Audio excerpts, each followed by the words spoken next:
আসসালামু আলাইকুম। একটা গল্প দিয়ে শুরু করি। গল্পটি হলো, এক দেশে এক লোক ছিল, উনি খুব শৌখিন ব্যক্তি ছিল।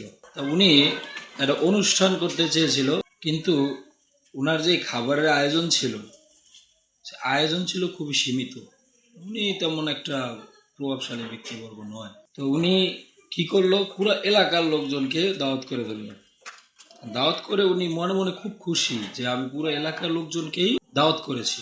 কিন্তু ওনার মাথায় এটা ছিল না যে আমি যে দাওয়াত করলাম, ওনারা আসলে আমি সবাই তো খেতে দিতে পারবো না। তো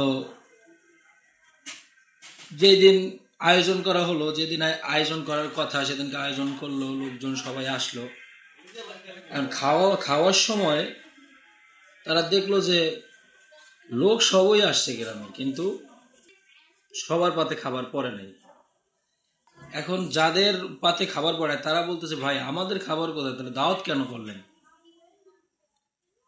তো লোকটি বলতেছিল, যে লোক দাওয়াত করেছে উনি বলতেছিল যে ভাই আমি খাইতে দিতে পারিনি, তাতে কি হয়েছে, আমি তো দাওয়াত তো করছি। এখন প্রসঙ্গে আসি, বাংলাদেশের কারেন্টের যে পরিস্থিতি, এই কারেন্টের পরিস্থিতি অনুযায়ী সরকার বলতেছে আমরা 100% বিদ্যুৎ প্রত্যন্ত গ্রামেও আমরা পৌঁছে দিয়েছি। কিন্তু প্রত্যন্ত গ্রাম তো না, আপনি ধরেন শহরেই পৌঁছেছেন, কিন্তু সেই বিদ্যুৎটা তো আমাদের পাইতে হবে। এখন বিদ্যুৎ আপনি দিচ্ছেন ঠিকই, কিন্তু আমরা বিদ্যুতের খাম্বা দেখি আর বিদ্যুতের তার দেখি, আর নিবু নিবু বাল্ব, ওই যে আমার পিছনে একটা দেখা যাইতেছে, এরকম নিবেই থাকে, জল আর না। তো আমরা এরকম বিদ্যুৎ তো চাই না। আমরা চাই আপনি 5টা ঘরে বিদ্যুৎ দেন, কিন্তু 5টা ঘরে নিরবিচ্ছিন্ন বিদ্যুৎ থাকতে হবে। শুধু মুখে মুখে বললে হবে না যে আমরা সব জায়গায় প্রত্যন্ত অঞ্চল পর্যন্ত আমরা বিদ্যুৎ পৌঁছে দিয়েছি। আপনার প্রত্যন্ত অঞ্চলে বিদ্যুৎ পৌঁছানোর কোনো প্রয়োজন নাই। আপনি যদি প্রত্যন্ত অঞ্চলেও বিদ্যুৎ পৌঁছে, তারপর তাদের ওই সৌর বিদ্যুৎ গুলারে ফালাই দিয়ে, তারপরে ওই কেরোসিন তেল কুপি এগুলো ফেলে দিয়ে আপনারা যদি বিদ্যুৎ দিয়েও বিদ্যুৎ না রাখেন, তাহলে সেই বিদ্যুতের কোনো প্রয়োজন নেই।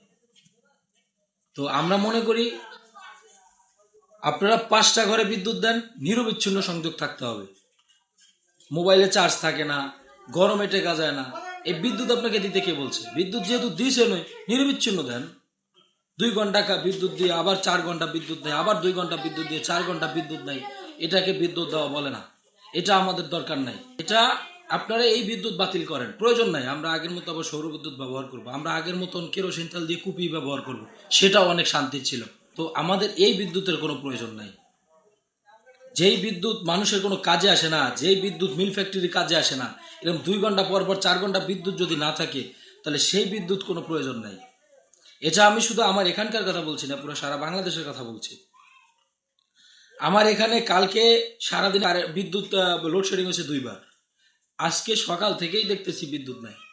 তাহলে এই বিদ্যুতের কোনো প্রয়োজন নাই। ধন্যবাদ সবাইকে।